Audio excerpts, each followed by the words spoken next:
Buenas tardes, buena tarde. Hola, doctor López, ¿qué tal? ¿Qué tal? Buenas tardes.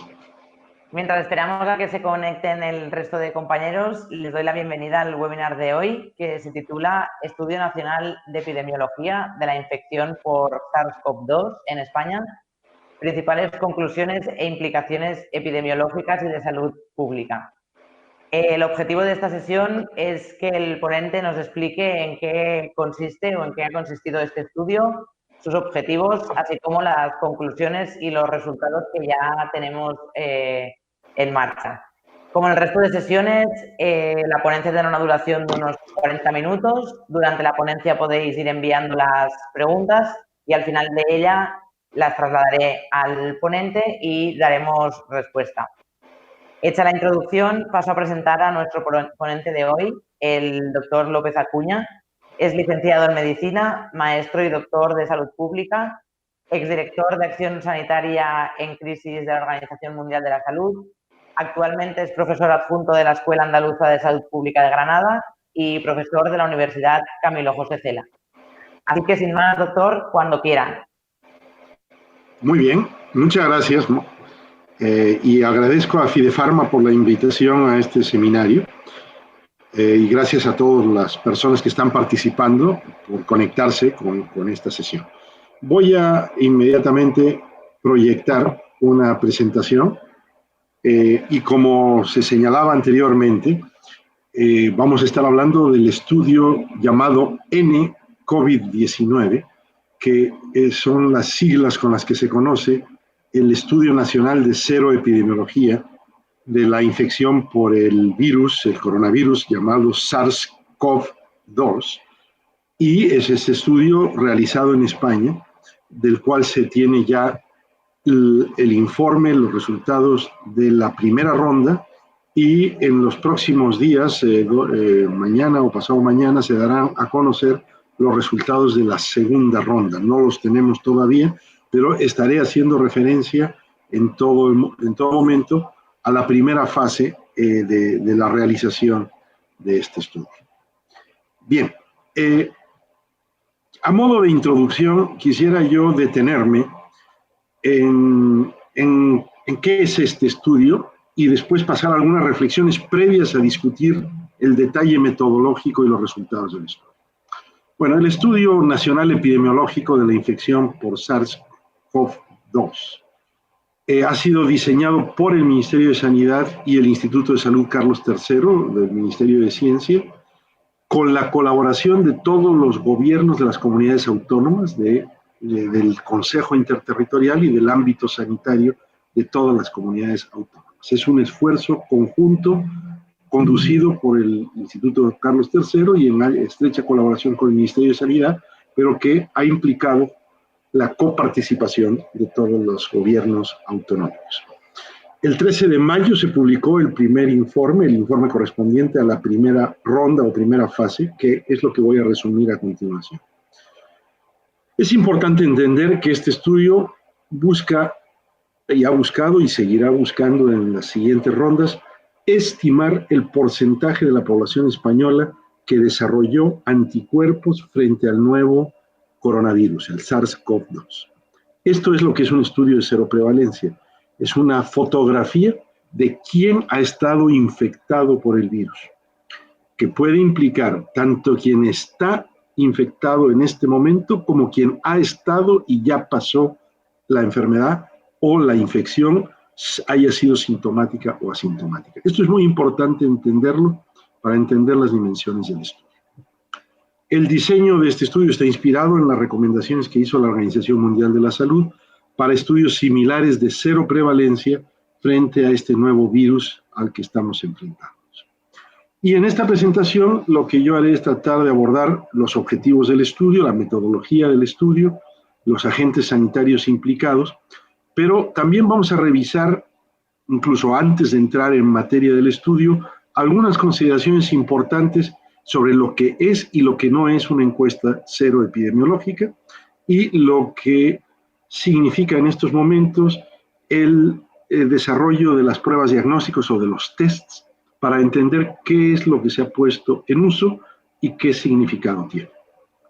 Al final revisaremos los resultados, los próximos pasos a seguir y sobre todo vamos a comentar brevemente las principales conclusiones y sus implicaciones epidemiológicas y de salud pública de corto, mediano y largo plazo.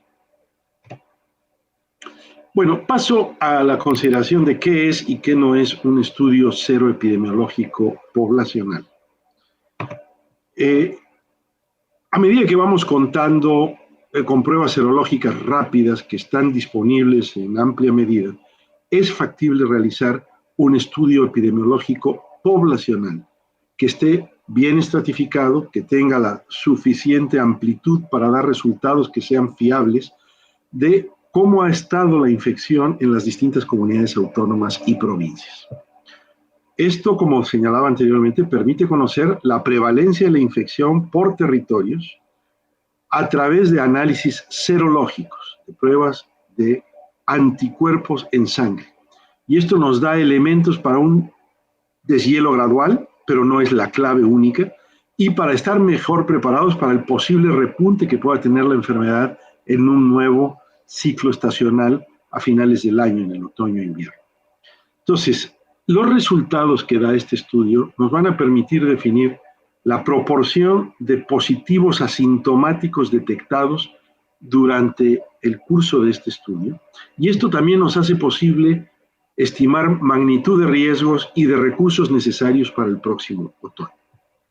Yo creo que es muy importante subrayar que ha sido fundamental hacer este estudio de seroprevalencia para tener la fotografía de lo que ha ocurrido en España, pero hay que entender que sus resultados no son los que nos dan los mayores elementos para el desconfinamiento o la desescalada gradual de mayo y junio. Otros son los indicadores que hay que tomar en cuenta y que se han venido tomando en cuenta, y esta es solo información complementaria para la desescalada. Ha sido mucho más importante tener la capacidad de medir el grado de transmisión del virus, de casos nuevos, del índice de reproducción, de la capacidad de vigilancia epidemiológica, de rastreo y de la disponibilidad de camas de agudos y de unidades de cuidados intensivos para modular y calibrar este desescalado o esta desescalada que hemos estado viviendo. Y esto es solo un elemento de información complementaria que sobre todo nos sirve mucho más para el futuro. Nos dice qué porcentaje de la población ha sido infectada por el virus desde que comenzó la epidemia en España, básicamente de marzo hasta este primer corte que se hizo y que el informe se rinde en el 13 de mayo, es decir, durante marzo-abril, y el segundo corte que ahora se informará nos permitirá ver cómo esto ha seguido a lo largo del mes de mayo y si esto ha tenido o no incrementos o descensos en la prevalencia que podemos identificar. Nos informa también sobre las infecciones asintomáticas, pero hasta ahí no le debemos pedir peras al olmo. Esta encuesta no es para determinar si se pasa o no de una fase a otra, ni es una encuesta que se use para determinar la capacidad que tiene una comunidad autónoma para responder a un posible repunte o rebrote. Es una información muy útil para planificar, sobre todo en el futuro, el uso de una vacuna cuando ésta esté disponible, para normar las acciones preventivas para un posible ciclo estacional, pero no nos va a dar los elementos, insisto, para calibrar sanitariamente el desconfinamiento gradual por territorios e incluso por grupos poblacionales. Bien, esto es lo que es un estudio de seroprevalencia y lo que no es un estudio de seroprevalencia. Pero creo que es importante que hablemos de la situación de las pruebas diagnósticas, porque hay mucha confusión que existe, que está presente y que a veces no se clarifica suficientemente.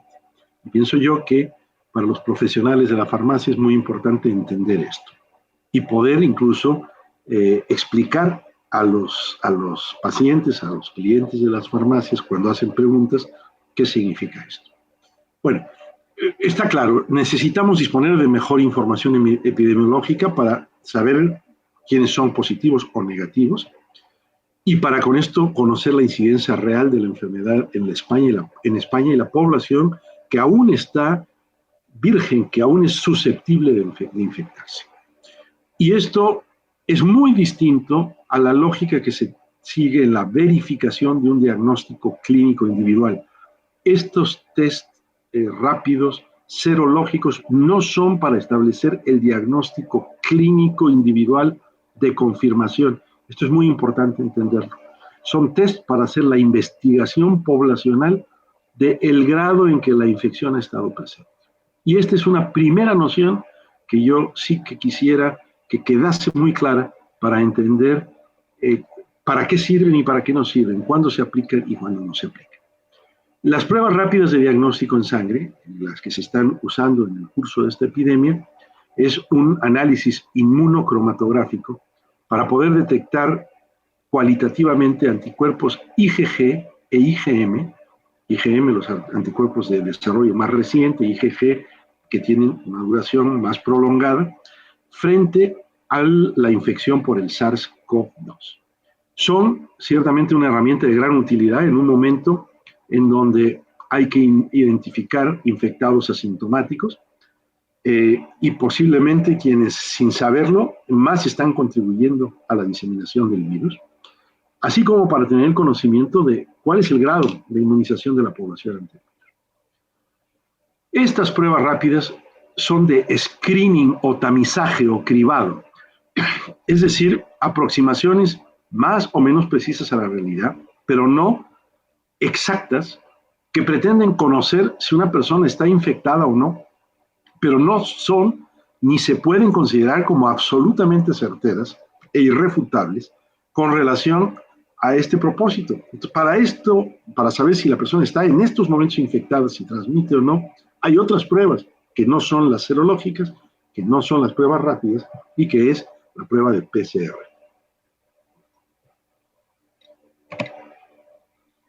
Las pruebas rápidas se deben usar como ayuda al diagnóstico de la infección y determinación del estado inmune de la población, pero el diagnóstico verdadero, la confirmación diagnóstica individual clínica, no se hace a través de ellas. Para eso se usan, para seleccionar a las personas que con mucha probabilidad están infectadas y a las que se les someterá a una prueba definitiva, una vez que se recomiendan ciertas medidas de protección.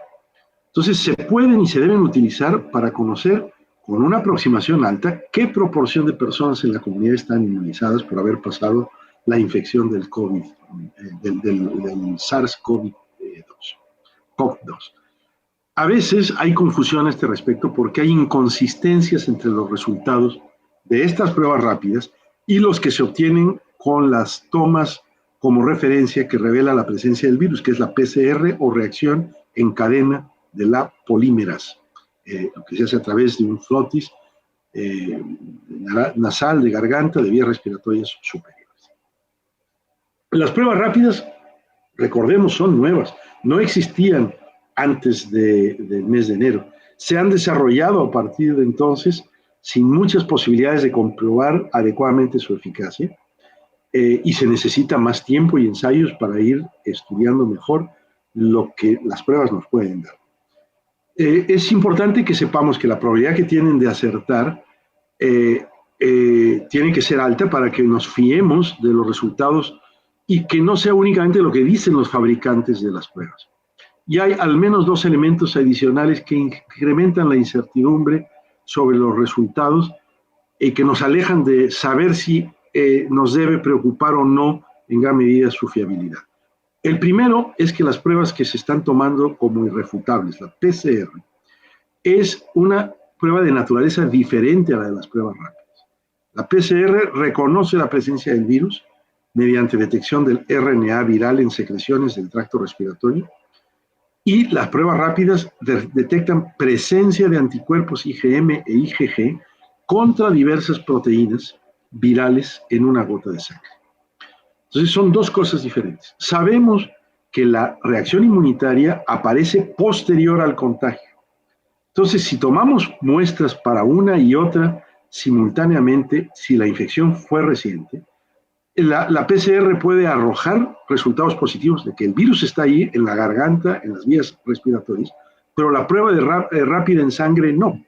Y esto puede tardar hasta una semana en dar positivo. Y sabemos perfectamente, he tenido yo, digamos, la clara evidencia de que puede darse una PCR positiva con una infección activa y que aún no se tenga positividad en los anticuerpos porque es muy reciente la infección. Entonces, a los efectos de lo que nos ocupa, diríamos que la prueba rápida obtiene un falso negativo, pero lo que en realidad ocurrió es que no sea sensible la prueba, es que esta prueba se hizo antes de que el sistema inmunitario desarrollara los anticuerpos. Y por eso no se ha detectado la presencia de IgM en sangre. Posiblemente unos días después, esta prueba rápida se va a positivizar. Pero hay un decalaje entre la infección y el desarrollo del sistema, perdón, de la reacción inmunitaria, de los anticuerpos, que puede durar pues, muchas veces hasta una semana. También la propia PCR puede arrojar falsos negativos, no es que sea 100% certera, porque no es una auténtica prueba de gold standard, de que todo mundo que tenga una positividad o una negatividad sea positivo o negativo. ¿Por qué? Porque se sabe que después de unos días la infección por el virus desciende por las vías respiratorias, ya no está presente en la misma magnitud en las vías nasales o en la garganta, y vamos a poder encontrar resultados negativos en PCR en situaciones ya avanzadas de casos clínicos en donde el virus está fundamentalmente en pulmones. Y entonces vamos a tener ya elevados los títulos de anticuerpos, pero podemos tener negativa la PCR. Todo esto hay que entenderlo para ubicar que no es un blanco y negro de ninguna de las dos pruebas. Entonces, la PCR nos da un resultado erróneo cuando la técnica de la recogida de muestra ya no la logra capturar. Y una de las posibles utilidades de los test rápidos de IgM e IgG es corregir los errores que pueda dar la PCR. Pero bueno, en todo caso, las comparaciones que comunican los fabricantes y las compañías distribuidoras de los resultados de test rápidos frente a PCR no tienen en cuenta la tasa importante de falsos negativos que aparecen en PCR según los estadios de infección, si ya la infección es muy avanzada. Por consiguiente, y para ir concluyendo esta parte de las pruebas y entrar ya en el estudio, pero es muy importante entender todo esto, se comete un error al comparar los resultados de unas y otras pruebas cuando la PCR no es técnica de referencia para la evaluación de anticuerpos. Además, si quisiéramos validar las pruebas rápidas en sangre sin recurrir a PCR, por todo lo que ya hemos dicho, nos encontraríamos que no hay un panel estandarizado de muestras de anticuerpos que validen como gold standard por ningún ente oficial estos tipos de kits. Entonces, las diferencias reales entre métodos parecidos, aunque sean mínimas, existen y los fabricantes no siempre las indican de manera adecuada. La prueba de validación de las pruebas diagnósticas rápidas en sangre con detección de IgG y IgM se están realizando en la actualidad tomando como referencia los resultados de la PCR y esto, ya insisto, tiene sus limitaciones. La recomendable sería usar estas pruebas rápidas para conocer con cierta aproximación y no con exactitud la prevalencia de la infección en la población, no para el diagnóstico individual de confirmación clínica, que son más útiles en ciertos colectivos vulnerables y en caso de interés diagnóstico individual hay que hacerle a las personas sospechosas, si han tenido positividad, una prueba de PCR para confirmar los resultados. Entonces, la prioridad desde el punto de vista de la salud pública es conocer el grado de penetración de la infección en la población. Esto es lo que el estudio de seroprevalencia ha hecho y detectar los infectados asintomáticos. Y en esto las pruebas rápidas pueden ser un instrumento, pero con las limitaciones a las que yo he hecho mención. Independientemente de lo que he dicho, y esto es importante también grabarlo como mensaje, Es muy importante incrementar la realización de pruebas de PCR para garantizar el aislamiento de los positivos. España ya está en el orden de casi 2,5 millones de pruebas de PCR realizadas. Pienso que todavía es importante que se sigan realizando durante todo este mes, sobre todo a los contactos de casos diagnosticados y a las personas en primera línea que tienen más riesgo de exposición. Pero entendamos que ni test rápidos ni PCRs deben de ser hechos masivamente a todo el mundo.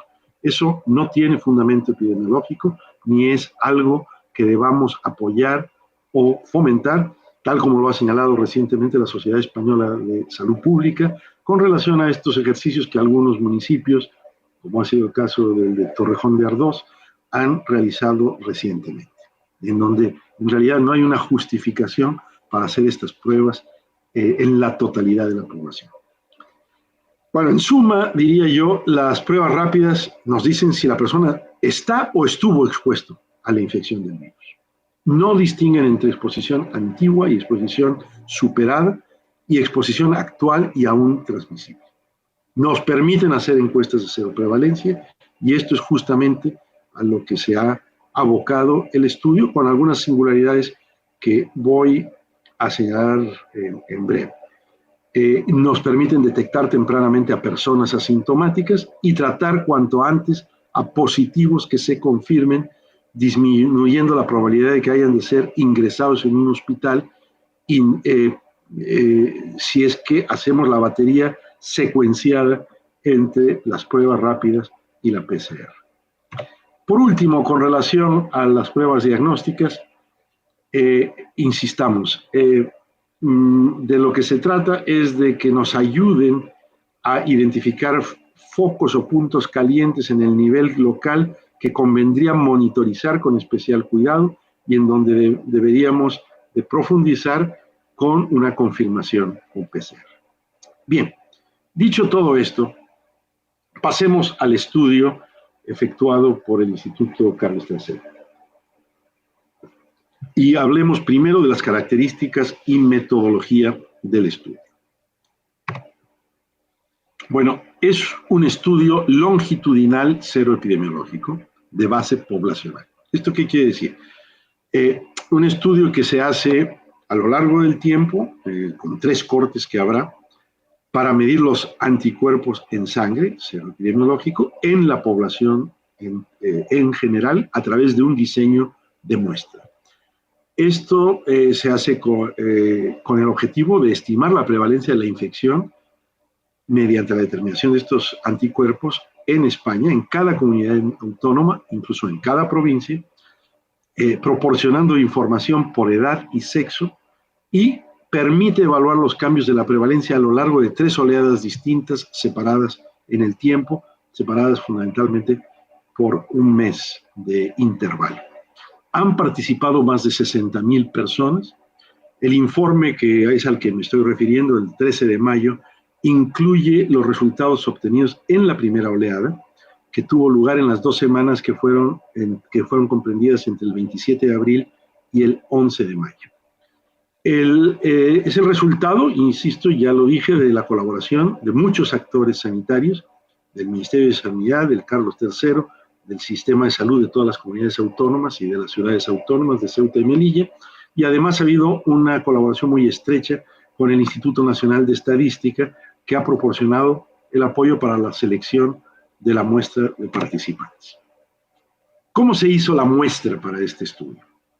Bueno, en el estudio de COVID-19 se hizo un muestreo en 2 etapas, bietápico, estratificado, que tiene en cuenta en cada unidad geográfica cuál es la densidad de la población municipal, toma los hogares como unidad de muestreo y en esto sigue los criterios que la OMS establece para encuestas seroepidemiológicas. Partió de una base que fue confirmada, de una base hipotética, de que la tasa cruda de prevalencia de anticuerpos sería de alrededor del 5% o superior, con distinto grado de precisión para los distintos niveles geográficos, nacional, comunidad autónoma y provincial. Y esto permitió que se hiciera, con la ayuda del Instituto Nacional de Estadística, una selección de 1,500 unidades censales y en cada una de dichas secciones se seleccionaron 24 domicilios. Con ello se convocó a unas 90,000 personas aproximadamente al estudio para poder obtener, en función de quienes aceptaban o no participar, unos 60,000 participantes divididos en 2 subcohortes dinámicas consecutivas de las que se irá recogiendo información en cada una de las oleadas. Se dio cierta singularidad, dadas las peculiaridades de las islas, en las 2 comunidades autónomas insulares de Baleares y Canarias, donde se hizo un sobremuestreo que permitiese incluir a todas las islas para que no se quedara ninguna por fuera. Si vemos la comparación de la distribución por edad y sexo de quienes participaron, de las 60,000 personas, un poco más de 60,000 personas que participaron en el estudio de N-COVID-19, y lo comparamos con el padrón de 2019 de hombres y mujeres por grupos de edad, vemos en colores más oscuros. El padrón de la población española está en un trasfondo gris claro, pero las mujeres en un verde más oscuro, los hombres en un verde más claro, que tenemos un patrón muy semejante a la distribución etaria en términos de porcentajes de población de cada grupo de edad. Quiero decir que tenemos realmente garantizado un buen diseño muestral altamente representativo de los distintos grupos de edad. ¿Cómo se midieron los anticuerpos? Bueno, para la medición de anticuerpos contra el coronavirus se utilizaron o se están utilizando 2 tipos de test. Primero, un test rápido, el que ya hablé, de inmunocromatografía, que permite tener resultados en el lugar para que los propios participantes sepan qué resulta de esto y que evita la venopunción. Este es el test rápido que mide IgG y IgM. Pero en los participantes que accediesen a donar una muestra de sangre y a que se hiciese una venopunción, se hizo una determinación de anticuerpos IgG mediante inmunoensayo, una técnica diferente que implica, por supuesto, sangre que ha sido extraída y ya no solo el pinchazo de la prueba cromatográfica, dentro de las técnicas actualmente disponibles, que ha sido considerado como el gold standard, fundamentalmente una determinación de anticuerpos IgG mediante una técnica de ELISA. Por supuesto, el inconveniente de practicar la venopunción es que hace disminuir la tasa de participación. No todo el mundo quiere que se le haga una venopunción, pero hubo un porcentaje elevado de personas que estuvieron de acuerdo en que fuese practicada la venopunción. Entonces, la combinación de la información aportada por ambas técnicas, corrigiendo la menor sensibilidad de la primera con los resultados de la segunda, ha hecho posible maximizar la representatividad y la calidad de la información.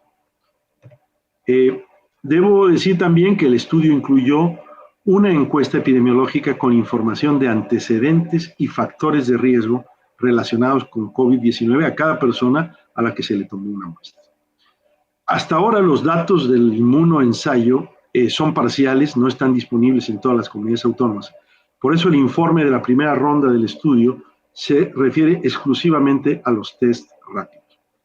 El test rápido que fue elegido, ya lo dije, es el Orient Gene IgM-IgG de una empresa china, la Zhejiang Orient Gene Biotech, y según el fabricante tiene una sensibilidad del 88% y del 97% para determinar IgM e IgG respectivamente, con una especificidad del 100%. Pero los estudios de fiabilidad realizados para el estudio que hizo el Instituto Carlos III mostraron que la sensibilidad fue un poco menor, de 73 y 79% respectivamente para IgM o IgG, no en el grado que plantea o que hace el reclamo el fabricante, y que la sensibilidad tampoco fue de 100%, sino del 85%, considerando la positividad en cualquiera de los isotipos, de IgG o IgM, y que la especificidad fue de 98% para IgM y 100% para IgG. Hasta el momento, esto es importante verlo, se ha constatado que ha habido un acuerdo, una concordancia de la IgG medida por el test rápido y la que ha sido medida a través del inmunoensayo en 16.950 muestras hasta el momento del informe analizadas, de un 97.3%. Es decir, una alta tasa de concordancia con el gold standard que se ha utilizado. Hubo una mayor dificultad en la lectura de la banda IgM, por lo que los resultados fundamentalmente se han hecho con la banda IgG del test de cromatografía. Y las estimaciones de la tasa de cero prevalencia se han hecho asignando a cada participante del estudio un peso de muestreo inversamente proporcional a su probabilidad de selección, y esto ha permitido ajustar por la tasa de no respuesta específica según sexo y grupo de edad. Diseños estadísticos estándares en encuestas de esta naturaleza para tener las mejores estimaciones posibles. Debido a que es un diseño complejo, todos los análisis tienen en cuenta el efecto de la estratificación por provincias y por tamaño municipal, el efecto de la agrupación de hogares y de secciones censales, y por eso se calcula de esta manera el error estándar de la tasa estimada y los intervalos de confianza que se tienen. Pero yo creo que hay intervalos de confianza estrechos, ceñidos, que las estimaciones puntuales han sido bastante certeras y que el diseño muestral y el diseño estadístico han permitido construir una buena base de evidencia. En el informe se usó como definición de posible caso sospechoso de COVID la concurrencia de 3 o más síntomas descritos en los pacientes desde el inicio de la pandemia, exceptuando la anosmia de aparición aguda, la falta de capacidad de percibir olores. Y se definió como caso sospechoso de COVID-19 reciente a quien manifestó sufrir estos síntomas en las últimas 2 semanas. Entonces, estos fueron los elementos metodológicos. Ahora, veamos los resultados y concentrémonos en esto para ver qué implicaciones tiene todo aquello de lo que me estoy refiriendo. Bueno, en la primera ronda, que ya dijimos que se hizo del 27 de abril al 11 de mayo, se reclutaron 60.983 participantes en la muestra nacional y 3.234 en el estudio específico insular más detallado de Baleares y Canarias. La tasa de participación entre individuos elegibles fue de 62.3% y, si se consideran solo las personas que han podido ser contactadas, alcanzó el 74.7%. No es total la participación, pero es una participación notable, considerable, elevada, que nos permite sacar conclusiones pues muy valederas del estudio realizado. Los datos. La prevalencia estimada de anticuerpos IgG en España fue de 5%, un intervalo de confianza que va del 4,7 al 5,4%. Esto, pues no, lo que nos está diciendo es que todavía hay en promedio un 95% de la población que no ha sido infectada. Y esto es muy similar en hombres y en mujeres. 5% en hombres contra 5.1% en mujeres, con intervalos de confianza muy parecidos. En relación con la edad, la prevalencia es menor en bebés, niños y en jóvenes, pero aún así existió prevalencia, y es muy estable en grupos de más edad. Y la proporción de positivos sí que fue mayor en residentes de grandes ciudades, 6.4% en comparación con el 5% promedio de la prevalencia para toda España. Estos son los datos, es la media española, los datos generales. Revela la susceptibilidad y la afectación en mayor grado de los residentes en grandes ciudades y revela que todavía hay un gran grupo de población que es virgen o no ha sido infectado por el SARS-CoV número 2. Hemos dicho que en relación al diagnóstico de COVID-19 mediante PCR, el 87% de los participantes que tuvieron una PCR positiva tuvieron anticuerpos de IgG. Pero ahí vemos que tenemos un 13% de personas que tuvieron una PCR positiva y no presentan anticuerpos IgG. En los posibles casos sospechosos, La prevalencia aumenta con el número de síntomas y es particularmente alta en personas que refirieron el síntoma de la anosmia. En personas que refirieron anosmia, la prevalencia es de 43%. Es decir, que realmente la anosmia se nos vuelve un signo considerablemente importante y patognomónico de la infección por coronavirus, independientemente de que no se desarrolle un cuadro como tal de neumonía bilateral o de COVID en plenitud. Finalmente, un 2.5% de los participantes, y esto es también muy importante, que no refirieron ningún síntoma, sí pasaron por la infección, presentaron anticuerpos IgG. Y estamos hablando de un número muy importante de personas que pueden transmitir asintomáticamente la enfermedad. La variabilidad geográfica es algo muy importante en este estudio. Aunque la prevalencia nacional fue de 5%, hubo una variabilidad muy grande. Hubo varias comunidades autónomas de menos de 2%, Ceuta, Murcia, Melilla, Asturias y Canarias, con prevalencias inferiores al 2%. Y hubo comunidades como Castilla-La Mancha y Madrid que superaron el 10%. Y los mapas provinciales destacan la agrupación central de la prevalencia en provincias con prevalencias iguales o próximas al 10% en el entorno de Madrid. El gran foco central, Madrid y algunas provincias colindantes. Entonces, estamos viendo una enorme variabilidad geográfica. Ahí tienen ustedes el mapa de la proporción de personas con anticuerpos, tanto IgM como IgG, ante el SARS-CoV-2 por provincia de esta primera ronda. Y podréis ver cómo en las provincias que están coloreadas en un color más oscuro, pues presentan tasas de prevalencia combinadas de 15-16%, Madrid una prevalencia combinada de 12% para todos los dos tipos de IgG, cuando tenemos las que aparecen en blanco, comunidades autónomas con mucho menos cero prevalencia, notablemente menor, pues prácticamente 8 a 10 veces menor que la observada en las zonas más calientes centrales, en donde por supuesto hubo más transmisión comunitaria, pero donde también la afectación de la población ha sido mayor. Entonces, aquí tenemos uno de los importantes hallazgos de la variabilidad geográfica.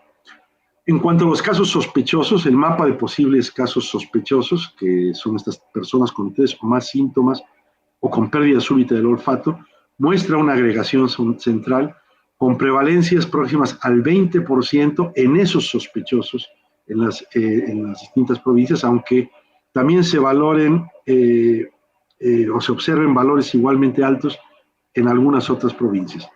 Y teniendo en cuenta los posibles casos sospechosos, con la definición utilizada en este estudio se observó una reducción en esa prevalencia entre la primera y la segunda semana. Por eso pienso yo que lo que observaremos es una reducción en esa prevalencia en los próximos informes subsiguientes que tengamos del estudio de cero prevalencia. Este es el mapa provincial de posibles casos sospechosos sintomáticos en la semana 1 de la primera ronda, que después fue descendiendo, y volvemos a ver un patrón que es más o menos consistente con lo de con la cero prevalencia, de gran concentración central en Castilla-León, Castilla-La Mancha y Comunidad de Madrid, también con los focos, con el foco de Barcelona y el foco de Valencia para este tema de casos sospechosos con alta prevalencia de anticuerpos. Provisionalidad de los resultados. Estos resultados tienen que ser considerados provisionales porque no tenemos toda la información que aporta la determinación de anticuerpos IgG con la venopunción, que es obtenidos por venopunción mediante inmunoensayo. Y en las sucesivas oleadas podemos conocer si ha habido tendencias descendentes o ascendentes en la cero prevalencia y cambios observados a lo largo del tiempo en esta gran cohorte dinámica que se está estudiando. Quiero concluir con algunas conclusiones e implicaciones muy telegráficas para poder dejar tiempo a preguntas, pero que me parece que es importante recalcar para entender bien a bien lo que nos ha dicho, los mensajes fundamentales de esta encuesta de cero prevalencia. La prevalencia detectada en España, primero, alguna gente se asustó de que era solo 5%, decían, no, es lo que esperábamos los epidemiólogos, en torno a esas cifras. La prevalencia detectada en España es similar a la encontrada en otros países europeos, si bien hay importantes variaciones, como ya lo mostramos, por comunidades autónomas. Se ubica en el rango de las prevalencias observadas. A pesar de que algunas personas la consideren baja, recordemos que nos está mostrando que hay 10 veces más personas infectadas que lo que revelan el número de casos confirmados. Hay alrededor de 250,000 casos confirmados y la encuesta de cero prevalencia nos dice que hay alrededor de 2,5 millones de españoles, un poco más, un poco menos, que han pasado por la infección, con gran variabilidad, más proporción en algunas comunidades autónomas que en otras. Pero recordemos una cosa que sí quisiera yo destacar. Si la seroprevalencia hubiera sido del 20% y no del 5%, 4 veces más, habríamos tenido más de 100,000 muertes en España.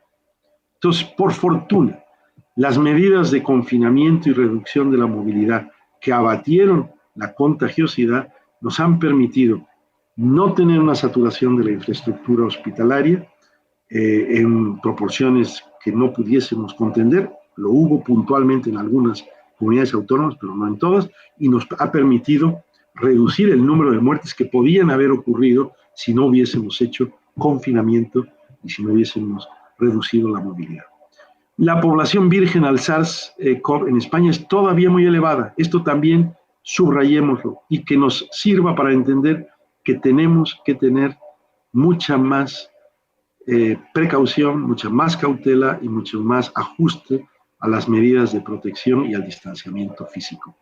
Y de ahí la importancia de subrayar que hay una gran susceptibilidad ante posibles repuntes de la transmisión y de que tenemos que estar preparados, muy bien preparados, para un posible segundo ciclo epidémico en el próximo otoño e invierno. También importante señalar que estamos muy lejos de la inmunidad de grupo o de rebaño, como algunos postulaban, como fue al principio la hipótesis con la que quería jugar el Reino Unido y que después rectificó. Para alcanzarla necesitaríamos 3 ciclos epidémicos más, cuando menos, o bien, por supuesto, disponer de la vacuna, pero no es algo que podamos alcanzar ahora ni en lo que podamos confiar como algo a lo que llegaremos de modo natural y por consiguiente tenemos que estar muy bien preparados para proteger a la población aún no inmunizada contra el coronavirus. Y por último, señalar, no solo ha habido una evolución diferente de la epidemia en las distintas comunidades autónomas, hubo algunas con más transmisión comunitaria que otras, unas comunidades autónomas con mucha más incidencia acumulada, pero también ha habido una prevalencia muy heterogénea por territorios que va de proporciones inferiores al 2% a proporciones cercanas al 15%. Las grandes concentraciones urbanas, la densidad de población elevada han sido factores que han determinado una mayor prevalencia, una mayor transmisión del virus. Y también señalar, y esto para mí es un mensaje fundamental, que hay una proporción considerable de positivos asintomáticos que determinan que hay un difícil control de la infección porque hay una transmisión silenciosa de la enfermedad y esto dificulta todos los esfuerzos que están encaminados a cortar la transmisión del virus y nos obliga a hacer test dirigidos a poblaciones de alto riesgo de transmitir la enfermedad y nos obliga a tener mucha cautela en las medidas de protección que pongamos en marcha. Bien, yo con esta diapositiva concluyo la presentación y encantado de responder o de comentar alguna pregunta o alguna intervención. Muchas gracias. Muchas gracias por el resumen y la presentación y por todas las conclusiones. Como habíamos comentado, le traslado algunas de las preguntas, ¿vale?, que han ido llegando. Muy bien, sí, sí. La primera sería, ¿La prevalencia es similar a otros países, pero respecto a otros virus se ha estudiado la prevalencia? Es decir, ¿otros virus tienen prevalencias más altas o se han hecho estudios similares o así? Bueno, depende de qué virus estemos hablando. Quiero decir, el problema está en que la prevalencia de virus que no han tenido un ciclo pandémico no nos dice mucho. Eh, eh, digamos, nada ganaríamos con un estudio de prevalencia de ébola o con un estudio de prevalencia de SARS, de la primera infección, o de MERS, porque no han afectado a todas las poblaciones. Entonces, son inevitablemente estudios de prevalencia en ámbitos más cerrados. Por supuesto que, por ejemplo, la prevalencia de ébola en las comunidades afectadas en el occidente de África era mayor.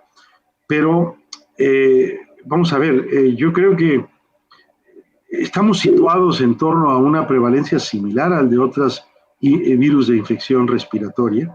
El gran problema que tenemos aquí es, por un lado, la severidad, la alta letalidad en personas mayores, aún con prevalencias bajas como, vamos a decir, relativamente bajas como esta, y que al generar esa severidad y esa letalidad, nos colapsa la infraestructura sanitaria, aun cuando la prevalencia sea baja. Entonces, eso hay que tenerlo muy en cuenta. Una prevalencia más alta hubiera significado imposibilidad de darse abasto en las infraestructuras de hospitales y en las unidades de cuidados intensivos, y muchas más muertes. Vale, en este caso nos parece como poco, pero que en realidad menos mal que es esta, ¿no? Absolutamente, no, es que debemos de decir eso, menos mal que no fue mayor. Ahora, por supuesto que nos sitúa en que tenemos riesgo y que tenemos que estar cautelosos, prudentes y protegidos. Vale, otra de las cosas del estudio, en las siguientes publicaciones la prevalencia sigue igual. Si con estos datos se podría hacer otro confinamiento o con estos datos se podrían tomar decisiones más políticas. No, estos datos no nos van a llevar a la decisión de tomar nuevos confinamientos, ni tampoco a las decisiones, voy a llamarle administrativas, que tienen que ver con las fases de la desescalada. Las decisiones políticas son de otra índole y lamentablemente muchas veces se ideologizan las decisiones y no se basan en la ciencia, y eso hay que tener mucho cuidado porque a veces surgen cuestionamientos a las medidas que se toman que no tienen un fundamento realmente sólido científico. Pero lo que quiero decir, y esto lo dijimos desde el comienzo, los datos de la encuesta de cero prevalencia, los de ahora y los que siguen surgiendo, no son los que nos dan la pauta para confinar o para desconfinar. Nos hablan de cómo se ha comportado la infección. Pero yo creo que han sido mucho más reveladores los datos que muestran cómo disminuyó el índice de contagio en la medida en que disminuimos la movilidad y nos confinamos. Eso sí nos dice más. Hoy las decisiones de transitar a nuevas fases de la desescalada tienen que ver mucho más con que tengamos o no un número reducido de casos, estemos investigando a los contactos, tengamos un análisis de esa positividad o no de los contactos y como consecuencia tengamos un índice de reproducción de la transmisión bajo, al mismo tiempo que aseguremos que tenemos capacidad de una vigilancia epidemiológica reforzada. Pero directamente, insisto, los datos de la encuesta de cero prevalencia no son los que nos llevan a tomar las decisiones político-administrativas de la desescalada. Vale. Y respecto también de los datos de prevalencia, otra pregunta es, ¿cuánto tendría que ser este dato para tener o considerar que hay una inmunidad de grupo? 60 a 65% es lo que se considera. Y estamos muy lejos de eso. Bueno, que repito, ¿no? Que menos mal que estamos muy lejos. Y qué bueno que estamos lejos, porque lo hubiéramos contado, si hubiéramos llegado a ese 60 o 65%, podríamos haber tenido pues alrededor de 500.000 de muertes, y no es lo que hubiéramos querido, por supuesto. Entonces, lo que yo recomendaría sería que a las personas que ahora sí que se les detecte que tienen el virus, se les haga la prueba a la gente de alrededor para tomar decisiones de si confinamiento o no, ¿no? Exactamente. Yo creo que la clave es que en estos momentos, a todo caso nuevo, se haga el rastreo de contactos exhaustivo de todos los contactos de los últimos 14 días y a todas esas personas se les haga un cuestionario y se les haga una prueba para asegurarnos de que no se trata de personas asintomáticas positivas y si lo son, aislarles por los 14 días necesarios. ¿Y la prueba que se les daría sería PCR? Claro, habría que hacer una prueba de PCR, sí. Vale, y después una de las preguntas que creo que teníamos todo y que usted ha hecho referencia, ¿no? Sobre el famoso rebrote posible de octubre. No sé cómo lo ve usted, probabilidad, si, bueno, nos explica un Mire, poco cómo lo ve. ningún epidemiólogo tiene en estos momentos una bola de cristal con respecto a este virus, que es un virus nuevo, que es inédito, pero digamos, el planteamiento de que se comporte como otros coronavirus y otros virus respiratorios nos hace pensar en que existe una probabilidad considerable de que tenga un repunte en otoño-invierno, o un repunte o un nuevo ciclo epidémico, para el que sería importante que estemos bien preparados y que tengamos la capacidad muy rápida de detectar casos, de investigar los contactos y de aislar los casos secundarios, para evitar tener que entrar en otra fase como la que hemos tenido de 2 meses o 3 meses de confinamiento. Entonces, tener certeza de que va a ocurrir, nadie tiene la certeza, nadie puede poner las manos en el fuego.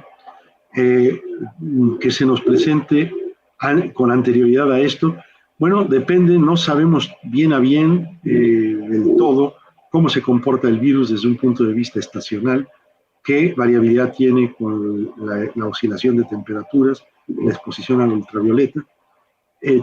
Todo parece indicar que no tendremos en los países que han dejado ya la curva, en los países europeos, un repunte de esta magnitud epidémica en estos meses de verano, pero nada nos garantiza que no lo tengamos en otoño e invierno. Y la realidad es que la pandemia continúa, los epicentros están desplazados a Rusia, Estados Unidos, América Latina, África, y ahí estamos todavía en el medio de la pandemia o en el comienzo de la pandemia. O sea, el posible repunte en verano seguramente no, pero que podría ser un repunte similar al actual en el mes de octubre. Podría ser. Eso es lo más probable, es lo que la mayor parte de la gente piensa. Eso no quiere decir que no pueda haber rebrotes puntuales de transmisión. Ahora, sí, algunos de estos contactos de casos participan en actividades gregarias, en aglomeraciones, en actividades en donde no se cuida la distancia física. Ahí sí podríamos tener un escenario de repuntes, pero claro, se han tomado las medidas para tratar de apagar el fuego tan rápido como esto surja. Si esto lo logramos hacer, que es lo que se ha estado vigilando, que se tenga en las comunidades autónomas capacidad de vigilancia epidemiológica, de rastreadores, de atención primaria lista para intervenir, ahí sí que podemos pensar que, bueno, aunque no tengamos una transmisión cero, podemos estar seguros de que vamos a contener de manera reforzada cualquier transmisión que se nos presente. O sea, la tranquilidad puede ser que en caso de que llegue, ¿no? este rebrote, que se está trabajando para que estemos más preparados, ¿no? Exactamente. Exactamente. Esto implica no hay que bajar la guardia ni en el sistema sanitario ni en las conductas de la población. ¿Y qué medidas se están tomando? Así, si nos las puede resumir. Bueno, las medidas fundamentales en el sistema sanitario son tener un sistema muy activo y a punto de vigilancia epidemiológica, contratar cuando no los hay rastreadores adicionales que permitan hacer el seguimiento de los controles, de los contactos de los casos identificados, elevar la capacidad de hacer pruebas de PCR para diagnosticar, tener la capacidad no solo de los kits, sino de la capacidad de laboratorios, y tener los sistemas de atención primaria muy a punto para identificar ya no solo a los casos consumados de COVID-19, sino a casos sospechosos y hacerles las pruebas a estas personas. Por supuesto, contar con el respaldo de la infraestructura sanitaria para poder asimilar un posible repunte y que no se sature la infraestructura y que no se saturen las unidades de cuidados intensivos. Y acabo con esta pregunta. Con estas medidas, ¿no? Para controlar un poco más el posible repunte, ¿cuál cree que tendría que ser el papel de la oficina de farmacia? Sí, perdón, una sola cosa que no dije antes.